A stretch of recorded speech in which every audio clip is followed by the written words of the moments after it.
Fiers Ivoiriens, le pays nous appelle. Si nous avons dans la paix ramener la liberté, notre devoir sera d'être un modèle de l'espérance promise à l'humanité, en forgeant unis dans la foi nouvelle, la patrie de la vraie fraternité. Fondatrice de l'ONG Loucha qui lutte contre les mutilations génitales féminines en Suisse comme en Côte d'Ivoire. C'est l'Assemblée nationale qui a voté la loi contre l'excision. Et en tant qu'association ONG sur place, je constatais que le pays, la Côte d'Ivoire, ne fait pas assez dans ce domaine-là. Et c'est bien dommage. En 2013, et nous avions travaillé, et cela aboutit à ce livre qui raconte ma vie, le combat que nous menons. Et j'ai été en Côte d'Ivoire. J'ai pris une bonne quantité de ce livre. Je suis passé dans les cabinets, voilà, j'ai offert ce livre à quelques autorités. Et j'ai jamais eu de retour. La deuxième chose, c'est que je viens de la Côte d'Ivoire maintenant, ça va faire 4 mois, j'ai fait 7 mois en Côte d'Ivoire.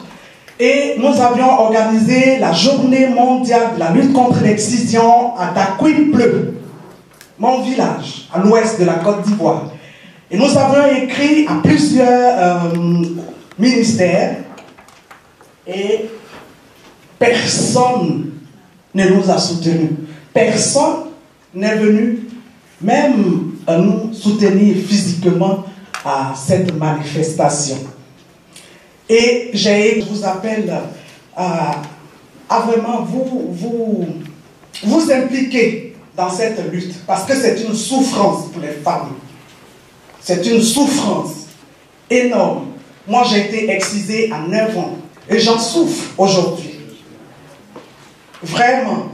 Laissons de côté nos coutumes, nos traditions. C'est vraiment de la barbarie faite à la femme. Merci.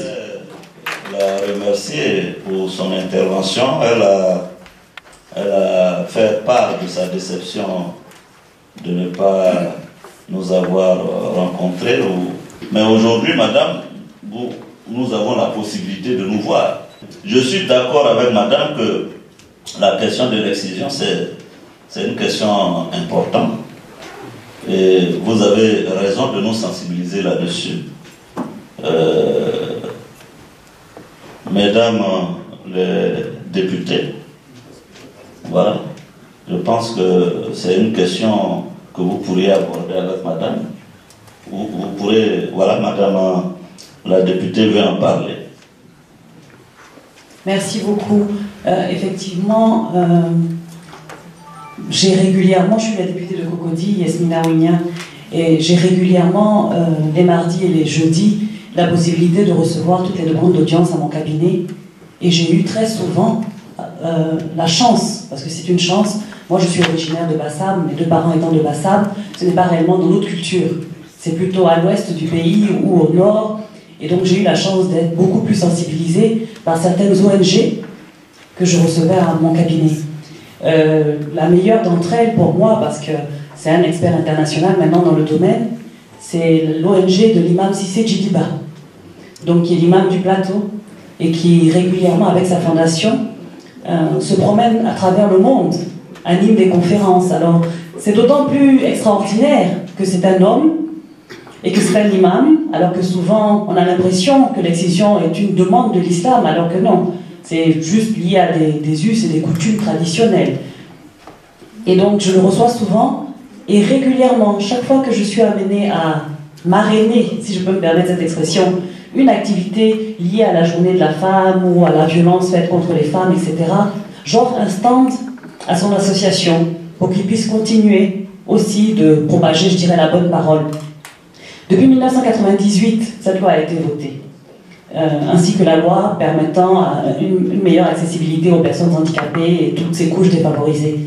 Mais vous savez, comme moi, que depuis 1999, notre pays a été victime de nombreux soubresauts et qu'une loi ne peut être appliquée que si les populations sont bien sensibilisées. Donc, comme pendant 10 ans, une partie du pays a été coupée et que nous ne pouvions pas forcément traverser pour aller faire ce genre de sensibilisation, il y a des ONG qui le faisaient. L'ONG Pléto allait régulièrement dans la zone CNO pour continuer à œuvrer, mais tout le monde n'avait pas ce courage ou cette volonté. Mais aussi, ces crises ont créé quoi? Ces crises ont créé des déplacements de population. Il y avait l'exode rural, tout le monde pense qu'Abidjan est meilleur que le village, mais il y avait aussi des déplacements de population liés à tous ces conflits et à ces tensions. Vous serez peut-être surpris si je vous dis que demain c'est dimanche, et que demain dimanche, au plateau d'Ocuy, en pleine commune de Cocody, il y a une exciseuse qui va venir, et il y a des petites filles de toute la communauté ou de toute l'ethnie en question, puisque le message sera passé discrètement. Il y a toutes ces petites filles-là qui seront réunies dans une maison et qui se feront exciser dans une salle de bain. Parce que ce n'est pas seulement au village que ça se passe maintenant. Les pratiques ont été, avec les déplacements de population, emmenées en ville.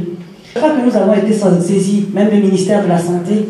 Il y a eu des cas à Kadiola, il y a eu même des petites filles qui sont mortes suite à cette barbarie, et le mot est bien choisi. Le ministère, le gouvernement, l'élu, le maire, le député que je suis, nous avons pris nos responsabilités.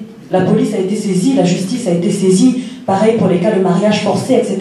Mais le plus grand drame, c'est que les populations ne dénoncent pas. Moi, je prends le cas de Cocody, c'est 132 km² avec 600 000 habitants. Vous vous doutez bien que je ne sais pas ce qui se passe dans toutes les salles de bain. Si les populations ne viennent pas dénoncer, il y a un tabou. La mère ne veut pas dire, la tante ne veut pas dire, la fille ne veut pas dire. Il y a eu un cas où c'était la grande sœur de 16 ou 17 ans qui avait alerté la gendarmerie. C'est tout juste si aujourd'hui elle n'est pas complètement bannie du village, parce qu'elle ne voulait pas que ses petites sœurs subissent ce qu'elle subit. Donc en fait, la meilleure façon de venir en aide à toutes ces personnes défavorisées, c'est que ce soit des actions citoyennes concrètes, que votre ONG prenne contact avec toutes ces ONG qui travaillent déjà sur le terrain, au lieu que le président de l'Assemblée ou que moi-même ou d'autres députés, nous recevions 10 ou 15, si nous recevions une fédération ou une fêtière, je ne sais pas comment je pourrais appeler ça, d'une ONG, de plusieurs ONG, je veux dire, qui ferait une action d'envergure et une caravane, ce serait pour nous plus simple d'aider tout le monde d'un coup. Donc je vous invite aussi à explorer cette voie. Excusez-moi si j'ai été plus longue.